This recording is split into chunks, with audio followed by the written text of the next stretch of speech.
Hello everyone, my name is Jen and welcome to the Book Refuge and welcome to another weekly wrap up, and this one is going to be a mega wrap up. Okay, we have 19 books to talk about. It's like 2 weeks worth of books. It's going to be amazing. If you didn't know, last weekend I was at Book Bonanza, which was awesome. I have a full vlog of that up for my patrons, so and I have it available for all patrons, so if you're interested in checking out my behind the scenes thoughts on that, definitely check out my Patreon down below. But that meant that when I got home from that, I just was not ready to film a wrap up for it. I also hadn't read too many books that week just for the prep and then being there, so I just let it ride until the end of the week. But now I have 19 books to talk about, so we won't waste any time. Thank you so much for being here with me. I'm so excited to chat with you. I want to welcome 2 new patrons to the family here. We have Lourdes, who she has been a supporter of mine on YouTube for so long. So Lourdes, thank you so much for being here and supporting me. And then we also have Stacy M. Stacy, thank you for joining my community and for helping support me here, because we are completely fan funded, reader funded. That is what keeps me going on the Book Refuge. So thank you so much for that. So let us get into the books. I, of course, have my notes over here. I also have my drink right here. This morning, I actually have a liquid IV because my air conditioning is out, which really sucks that my air conditioning is out, and they won't be able to fix it till Wednesday. So I have been rocking my workout tank tops and having the fans on full blast on me and trying to make sure that I drink enough water and stay hydrated and everything, and I'll be totally fine. Luckily in North Dakota it doesn't get too horrible, but it does happen to be going into a heat wave the time when I am without heat or without air, right? That's always how it goes. That is always how it goes. Just so delightful, so delightful. But all right, let's go ahead and dive in. Some of these books I have less to say than others, so some of them I might just be whoop running right past them, right? So I read Lord of Eternal Night by Ben Alderson.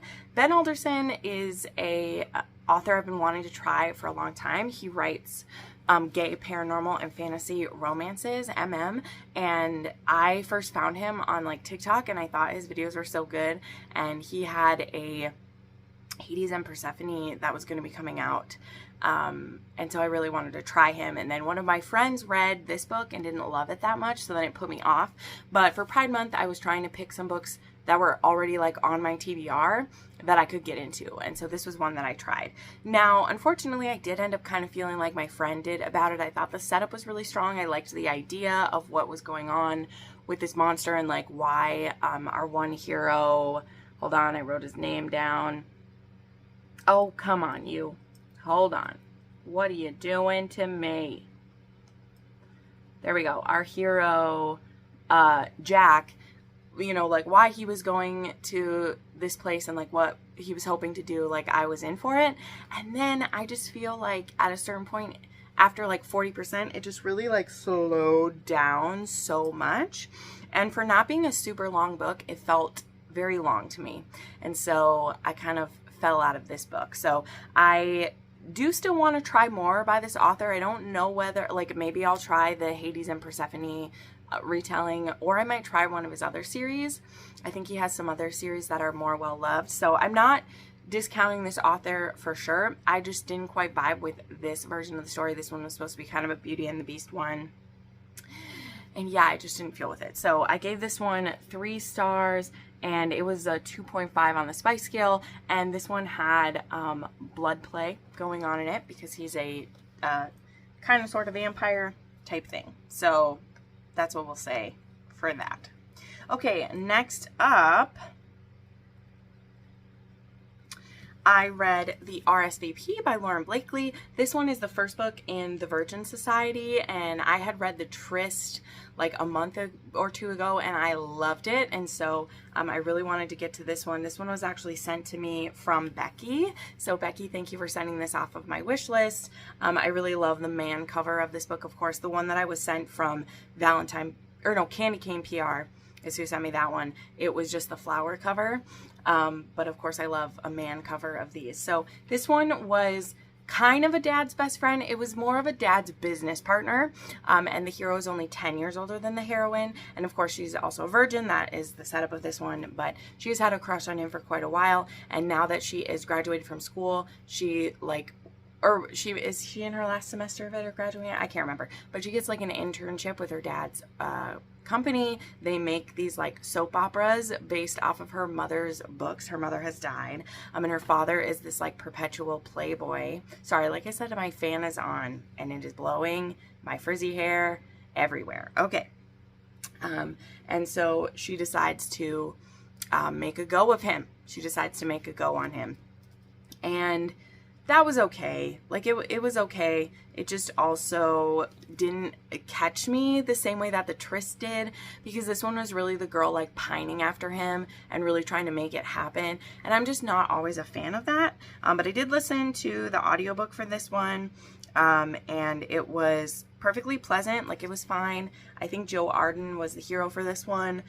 So I didn't like dislike the book. It just didn't catch me the same way that the Tryst did. So I ended up giving this one 4-star. Also, this one was only a 2.5 on the spice scale, and I was sad that it wasn't more than that.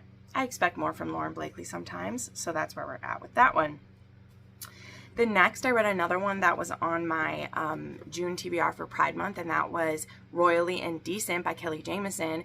This one was one that had been sent to me by Valentine PR quite a bit ago, and it was on my list of books that I'm trying to get through, books that have been sent me by authors and PR companies. I'm trying to read a couple every month.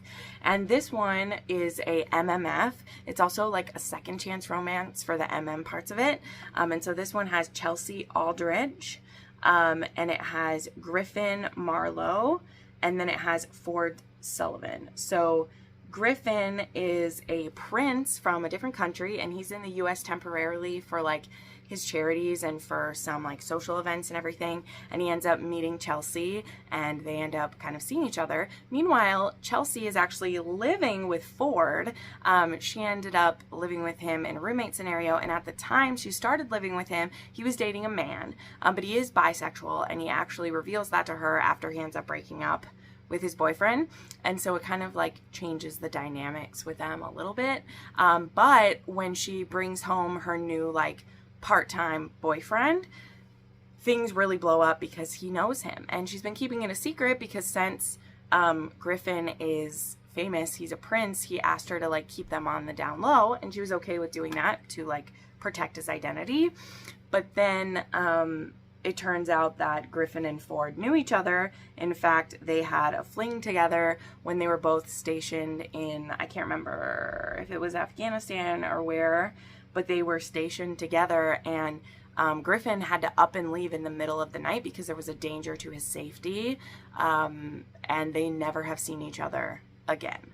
And now they're just kind of like confronted with this, and Chelsea, and it has an HEA, and it's going to work out that they have a beautiful little menage going on. So I had a good time with that book. I gave it a 4-star.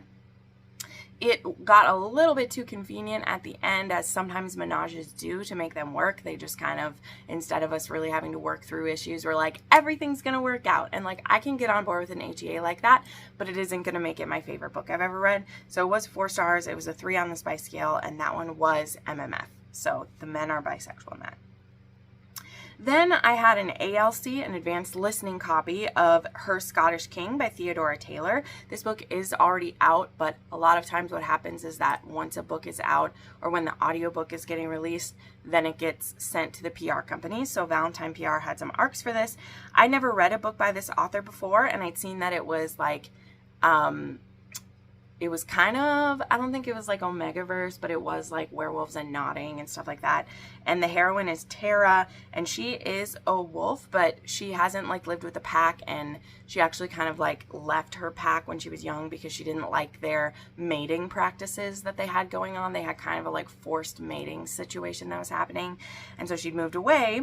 And then Magnus, who is the king of the wolves and also a like rugby player or something like that, I don't know, something, football, rugby, whatever, he comes across her when his brother is like her like best friend, like they get together, and his brother, if his brother's like child is born before he gets a woman pregnant, then his brother will become the heir, and it's more like his brother like doesn't want to be, and so he really needs to find someone. And when he meets Tara, he realizes that she's his mate, and he expects her to just be all gung-ho about it, and she's like, no, I don't want to.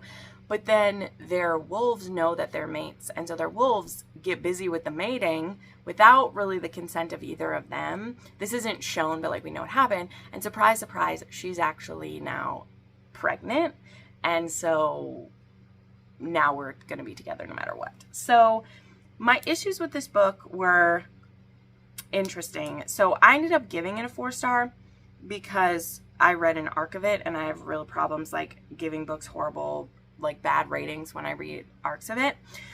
But my biggest issue with this actually was the narration, and I was rating the narration. Like, I got an ALC, an advanced listening copy. I'm not only rating the book, I'm rating that. And the female narrator in this was bad. Like, was bad at a Scottish accent. And I feel like when you take on a job and you know that you're going to be doing the male voice, because that's the thing. She was fine doing her voice. She was just great. But whenever she was having to narrate the man speaking to her, she failed. Like, she did the most fake Scottish accent that I've ever heard. It doesn't even sound Scottish, and it ruined the book because we'd hear the hero's POV, which he obviously had the Scottish accent down pat. He actually did her like American accent really well too. She might have been Canadian, whatever, the non-European accent. He sounded great, and then it would switch to the heroine, and it's going great, and then she starts doing a Scottish accent, and it tanked it. Okay, I'm sorry, but I have to be honest, it was awful, and like it spoiled so much of the book. So I still gave the book a 4-star, and it was a 2.5 on the spice scale. There was breeding kink going on in this book, but I can't in like good conscience be like, this was so great.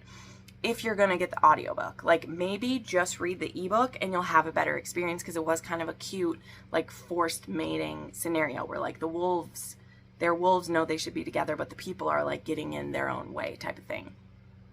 So yeah, that's where that one fell apart for me, was her accent tanked it for me, which was sad.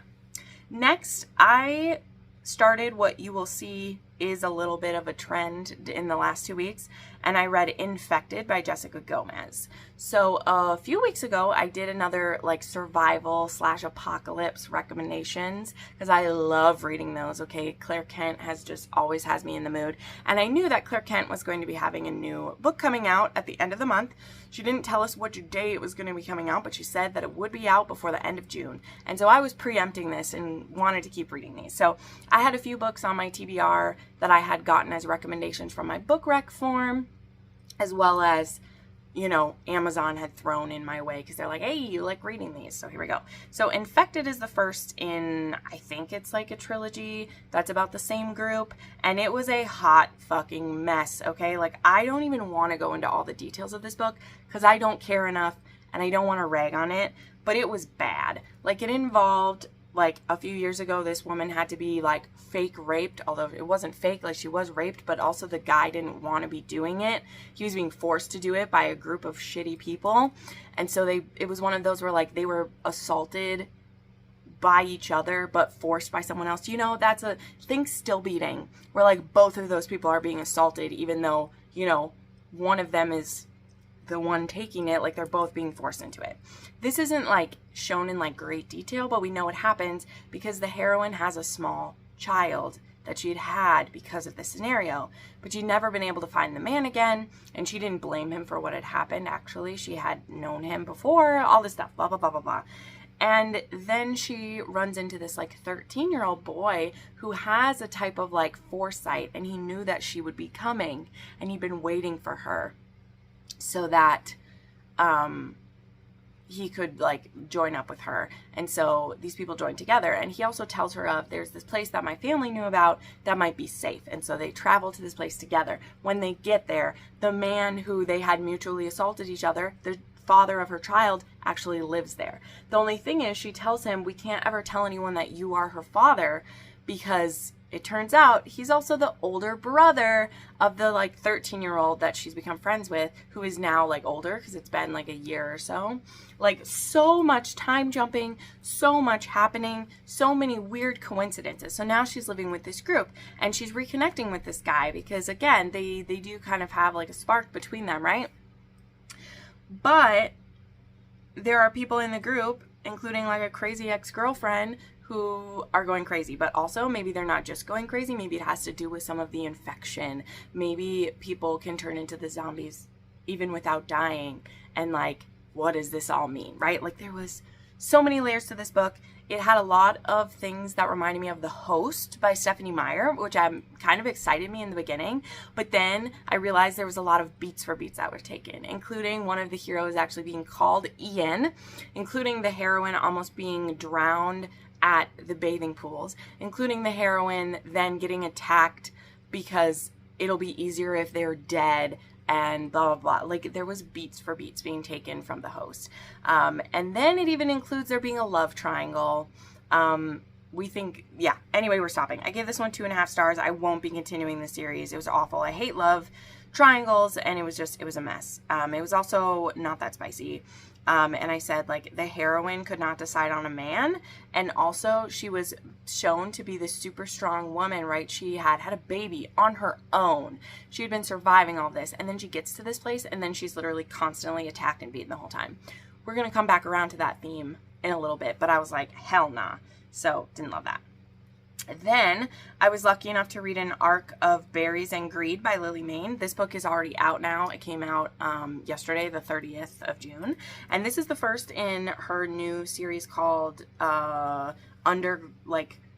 Underground Dating Agency or something. But I was very excited to be reading this one because I just love Lily Mayne stories, and I was excited to read an MF one. This one has a monster they're called like demi-orgs or something, and she has actually been a part of a cult that worships them. And when one shows up, they are ready to worship him, and she doesn't want to worship him, but he also doesn't want them like throwing people at him because he has social anxiety.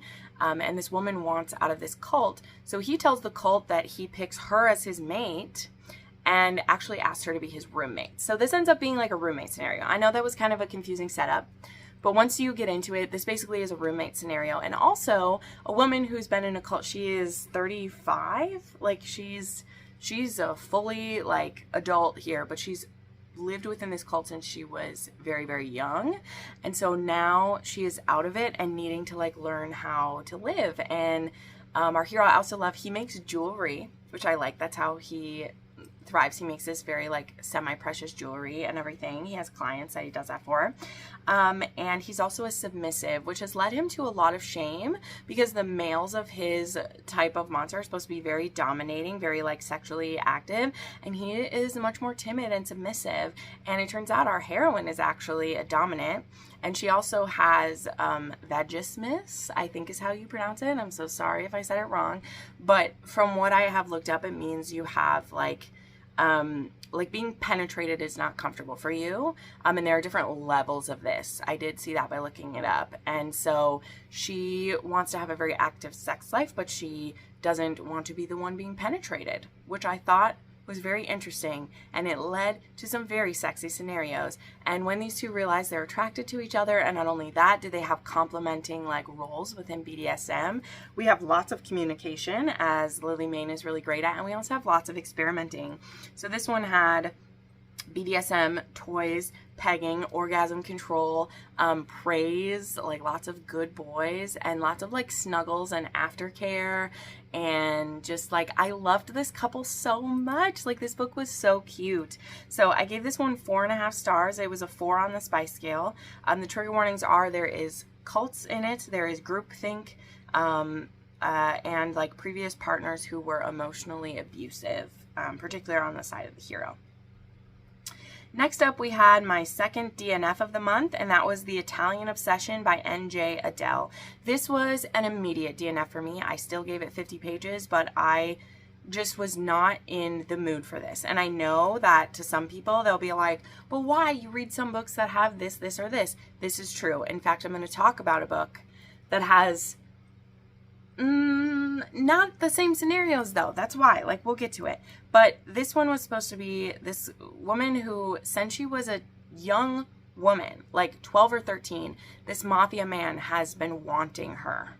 And so he has set it up that so her and her sister rely on him, and he's just waiting for her to be old enough for him to make her move. So for me, this was grooming and other behaviors. Like, I don't want to say all the trigger words in one thing, but it was very clear. And there are things that happen when she's underage. And I looked up some reviews and I saw that everything I was assuming was going to happen. So we just DNF'd it. So we don't need to slam it because I DNF'd it before I got to anything that I really needed to slam. But I was very uncomfortable by what I've read so far. All right.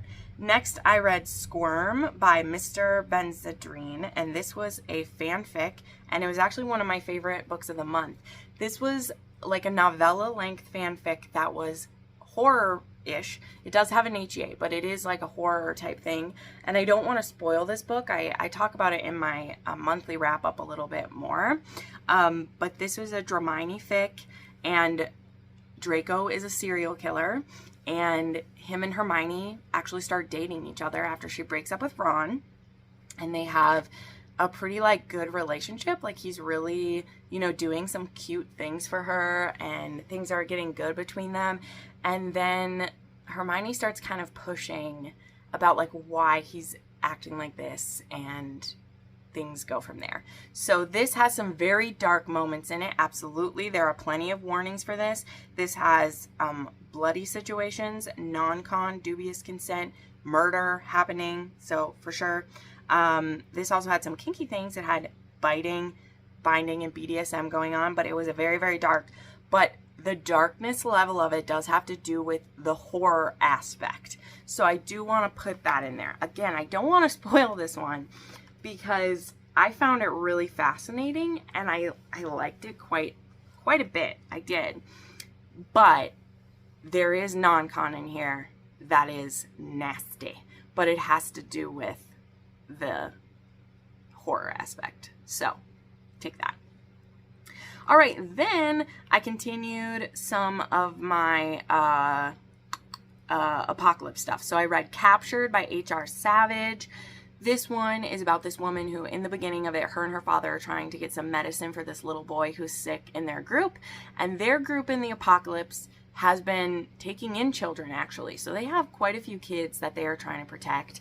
And this is immediately very stressful and gives you lots of high stakes as a person. So her and her father are trying to find medicine. Her father ends up dying in this attempt, and she ends up knowing there's this group of ex-bikers, and they have this set up at this place, and they're called the Knights, is what their group is called. And so she tries to break in to get medicine, and she ends up getting captured, of course, and we meet our hero, whose name is Gunner, and he actually like does rough her up a little bit because he thinks she's there to like steal from him, and he knows women can be just as dangerous as the men. She eventually reveals like why she's there and what she's doing. He's like, why couldn't you just say that? I of course will give you some medicine for this child. And he feels so horrible that he'd like roughed her up, but she wouldn't tell him, and he couldn't risk his loved ones there.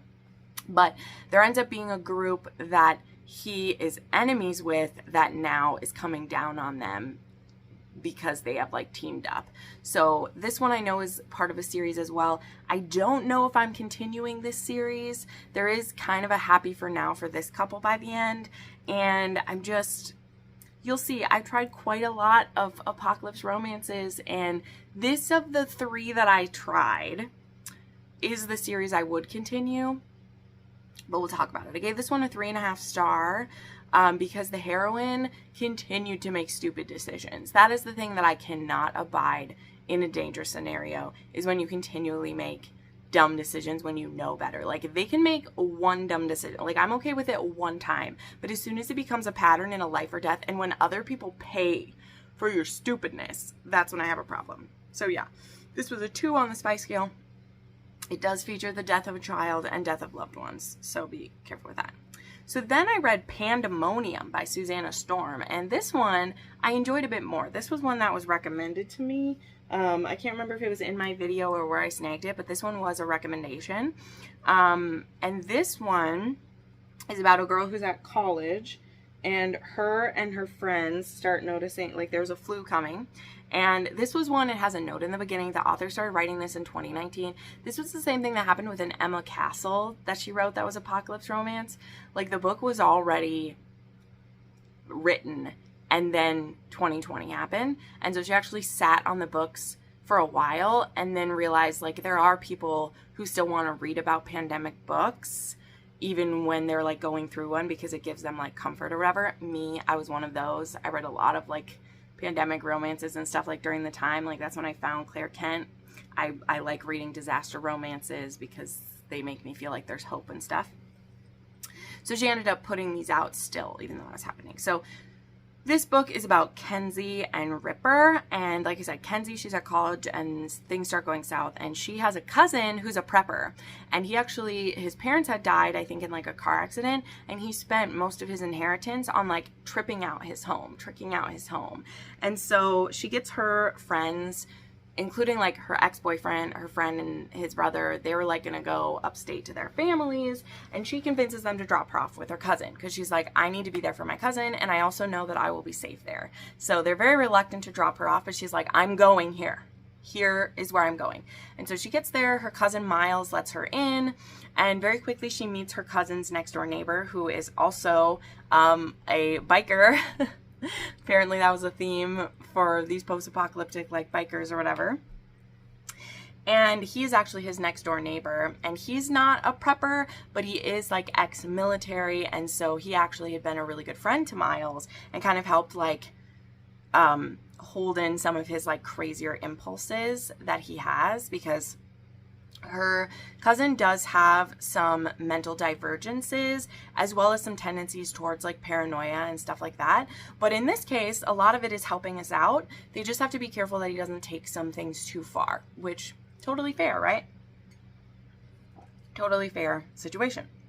So yeah, so then this is about their adventures. And this first book, I gave 4 stars, and it was a 2.5 on the spice scale. There was a lot of like things in this one that got me like really excited for just scenarios that I love reading about. This one does have a cliffhanger, and we'll talk about the next one in just a second. So yeah, this one does have a trigger warning for death of a loved one though.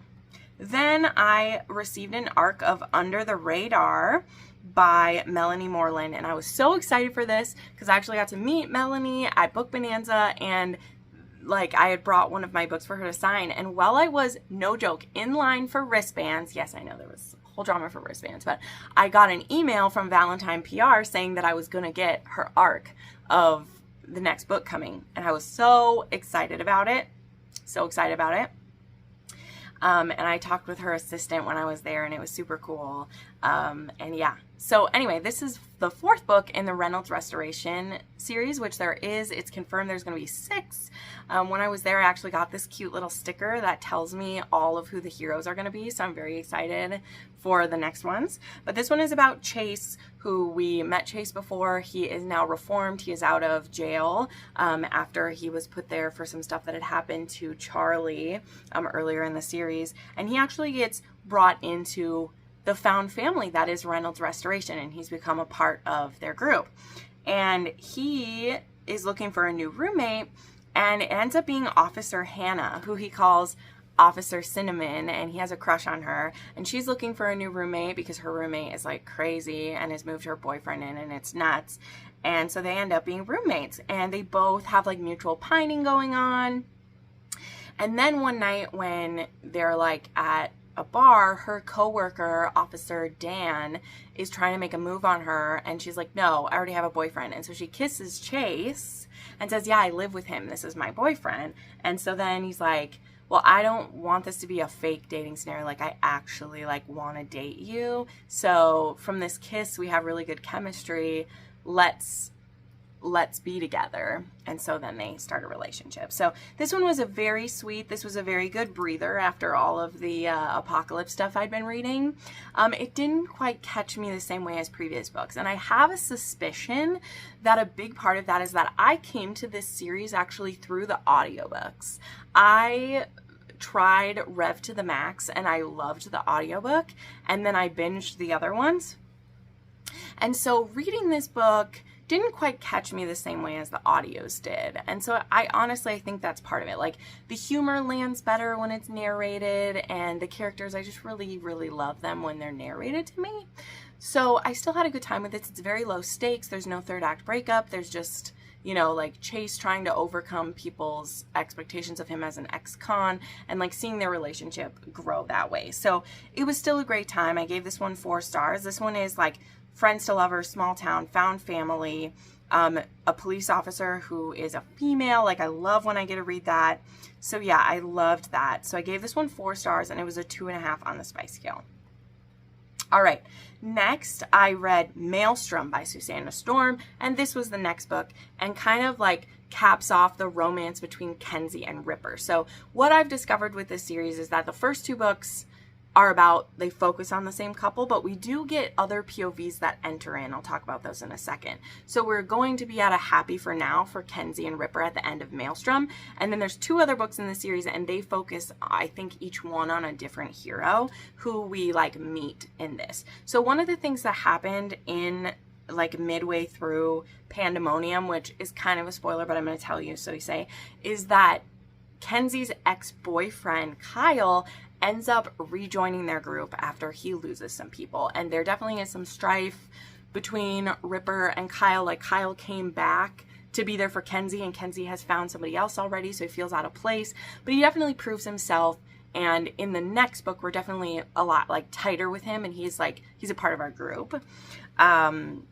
But what started to fall apart for me in this one is we end up needing to be road tripping, trying to find a new place to stay. And this is when it really felt like this was too much like a Walking Dead season, where we're constantly running into more trouble along the way. We're running into all of the stereotypical bad groups. Like, there's a religious extremist group. There's a cult that wants to force women to be breeders. There is like gangsters who just want to rape everybody. Like, we are constantly running in to every single possible bad group, and it's always the heroine who gets kidnapped. She ends up partially saving herself, but then the hero comes in and kills everyone and saves her, and then they pick up a few people who are the good people in that bad group, and we move along. And that happened, no joke, 3 times in this book, and constantly they were getting separated and getting attacked. Sometimes it was because someone made a stupid decision. Sometimes it was just because this heroine couldn't stop being kidnapped. I was so over it by the end of this book, and I was very disappointed that I was enjoying this series, and then it was like we couldn't work on characters anymore because we're supposed to be good in the relationship. We just have to have them keep getting taken. And I'm like, but it isn't an episode of TV. I need character arcs. I need to see like the growth happening in that. And like all it was kidnap and rescue the whole time. And that made Jenn a sad girl. It made Jenn a very sad girl. So yeah, we just had to move along with that. So I gave this one only 3 stars, and it was a 2.5 again on the spice scale. They also tempted me with a kinky like blood play scene and then didn't show it, just referenced it later. I was like, why did we do that? Like, So yeah, trigger warnings for religious extremism, misogyny, and lots of like character danger. All right, then I read Loser by Desiree LaFawn. This was for the ABCs of Love readathon. And I'll just say both Loser and Matchmaker, I'll mention both of them. We talked about them in our live show on Jackie's channel, so you can go watch that if you'd like to. Loser is a friends to lovers, fake dating. This girl, Dami, needs her friend Wes to be her fake boyfriend for a wedding she's going to. This one was okay. I gave it 3 stars, but it was fade to black, and that kind of pissed me off. Then Matchmaker was a female billionaire, which I was a fan of, who is a app owner, and she needs a boyfriend because she owns this app that's a dating app, but she's not dating anyone, and so she's getting a lot of shit for that. And so she meets this mechanic in this small town when she needs some work done on her car, and she ends up being really attracted to him and asks him to be her fake boyfriend for 6 months to a year to help her with PR, and they slowly fall for each other. And this one was really cute. If you watch the video, you'll see my full thoughts on this one, but I gave it 4 stars, and it was a 2.5 on the spice scale for me. All right, then I read Double Pucked by Lauren Blakely. This one was sent to me from Candy Cane PR, which I'm very thankful for. I knew that this one would be a bit of a risk if I would like it or not, because it is an MFM, and those are not always my favorite, but since it was getting sent to me for PR, I was like, well, I'll give it a go. I'll give it a go and I'll review it, because I've liked most of the things I've read by Lauren Blakely. So I ended up giving this one a 3-star. It was a 3.5 on the spice scale. There were lots of sexy things, obviously. Like, all of these are like the sex scenes in it. Like, there was lots of them. There was sharing going on. There was toys. There was DP at one point, and there was all that good stuff. And even though this wasn't MMF, I was willing to give it a chance, but it still ended up being a loss for me, because I feel like I didn't know all the characters well enough, and I didn't understand why they would choose to be in a polyamorous relationship together.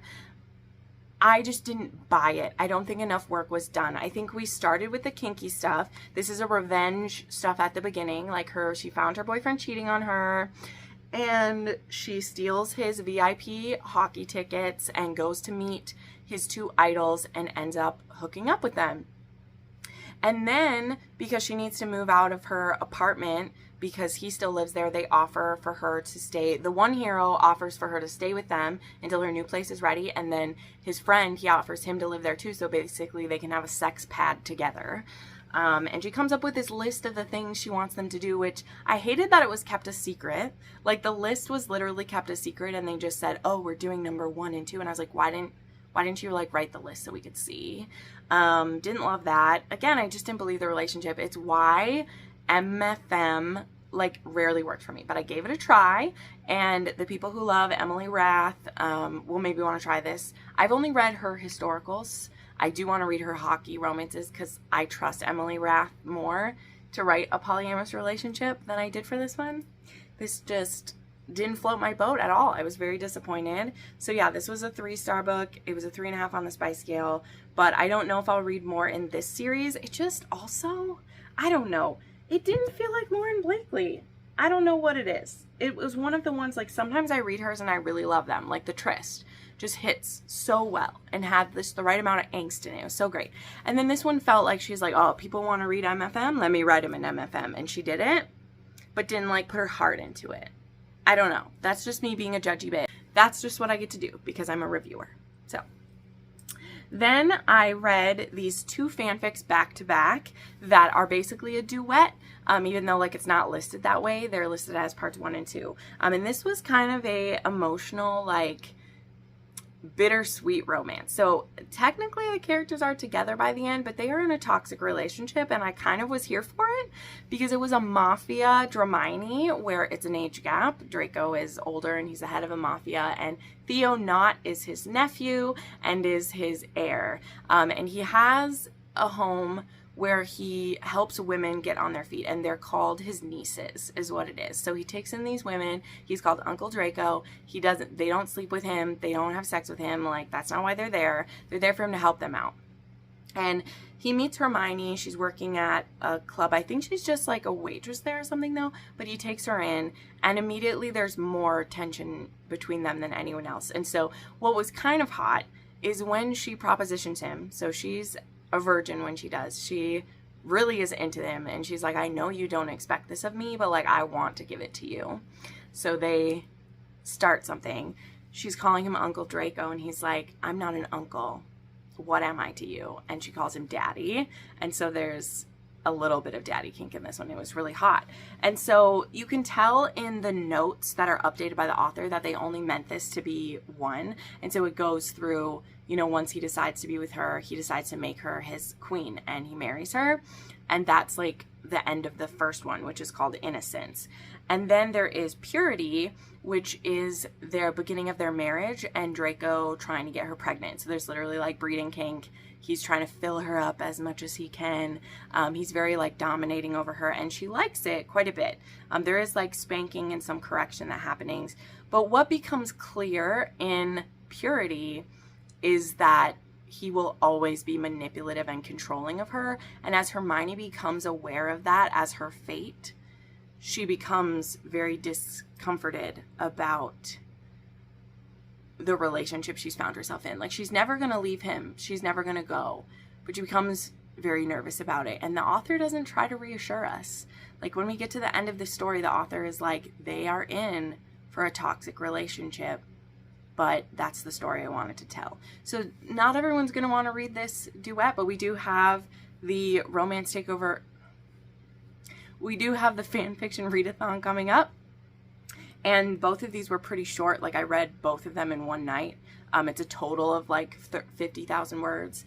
And I thought it was really interesting. It's also one that is like, you know, kind of set in a dark romance world. There's no magic. There's characters we recognize, but not like the world and stuff. And I found that very interesting. All right, next I read a short story called Daddy Read by Kay Webster. So Kay Webster is putting out another book in the Wild and Free series, which, do I have the book right here? I have it right here. So Wild and Free is my like favorite taboo books. These ones are, they have familial relationships in here. They have a lot of horrible things happen to the people in these books, but I love it. It broke my brain and it works for me. I'm definitely not recommending this to everyone. In fact, this is on a list of books that I do not actively recommend.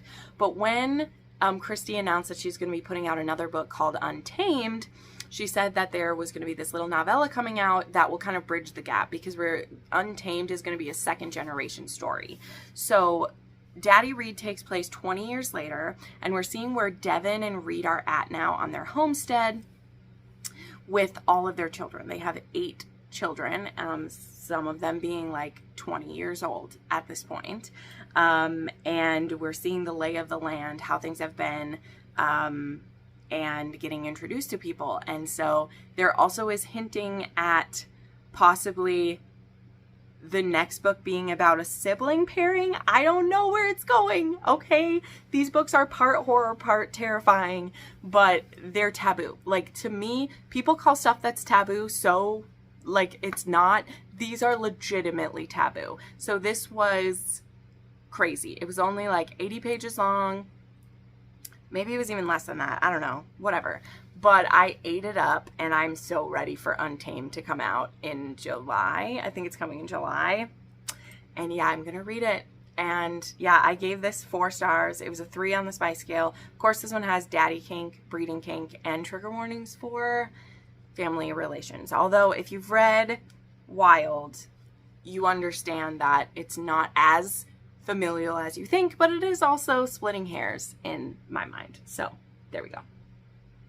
And then the last book I want to talk about, the last book in this splurge of books we've been chatting about, is Citadel by Claire Kent. Yes, this book finally came out after I read all of these ones that were just so. I got to dive in to the new Claire Kent.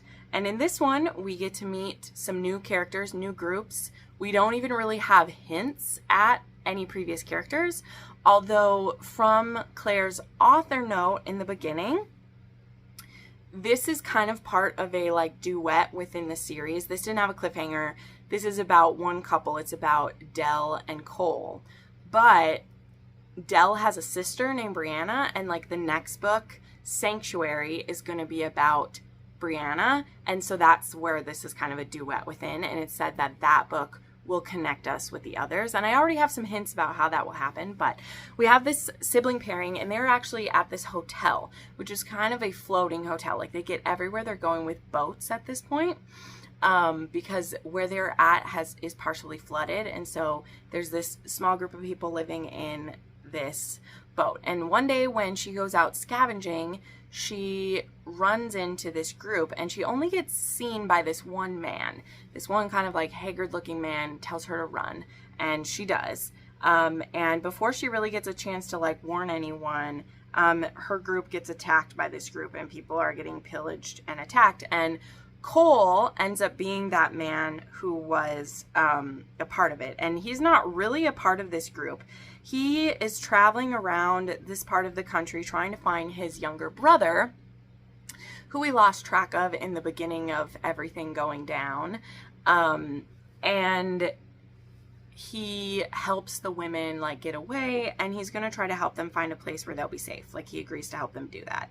And so begins this storyline. Now, there's some of this storyline that takes place when they first meet him and Dell is starting to fall for him. She's always kind of been in the background. Her sister Brianna has traded her body for safety pretty much this whole time. She's been willing to sleep with men for safety, so her sister will be left alone, and Dell has kind of kept her like head shaved. She's worn like baggy clothes to really hide her femininity in all aspects. But Cole, he's really seeing her, and Brianna's very much like warning her, like, this man, he's not sticking around, he's going to be looking for his brother. And Dell, she's never, I mean, she's had boyfriends in this time, but she's never had someone that she was quite attracted to in the same way she is with Cole. She just finds him, you know, very like dangerous and intriguing to her. But her sister's right, and Cole does end up leaving, and we don't see him again for 2 years. So this book actually has like a second chance romance in it, which I thought was really cool. None of the other books in this series really have that trope going for it. This one does have an age gap too, like pretty much all the books in this series do. She is 20 and 22, and he is like 35 and 37, I think, in this one. But then when they meet each other again, they have to team up, this time to help Dell get back something that she wants. So I was completely sucked into this. I read this in one sitting. I read it too fast, and now I have to wait for the next one. This one, actually, like, when I look at the series, is probably like my second favorite in the series. I don't know. I really liked it. I really liked it. This one was like a road tripping one, surviving on the trail type of stuff too, and I really like that. So yeah, I gave this one 4.5 stars. There's a 2.5 on the spice scale, and this one had just a little bit of dirty talk going on, just a little bit, which was really good. So, also has a virgin heroine. No, lies. Not a virgin heroine. What happened? It does have a virgin heroine, but when she's 20 years old. Sorry, totally spaced out. I was like, she's a virgin. Wait, no, she's not. Yes, she is. So, there we go.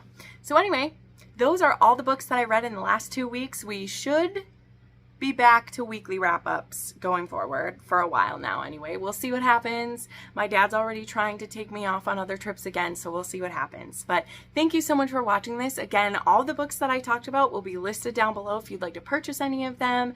I have Amazon affiliate links, and so that definitely helps out in a small way. If you're going to buy the books anyway, definitely check that out. And yeah, check out my Patreon and channel memberships if you want to support what I do here in any way, and we'll see you next time. Bye.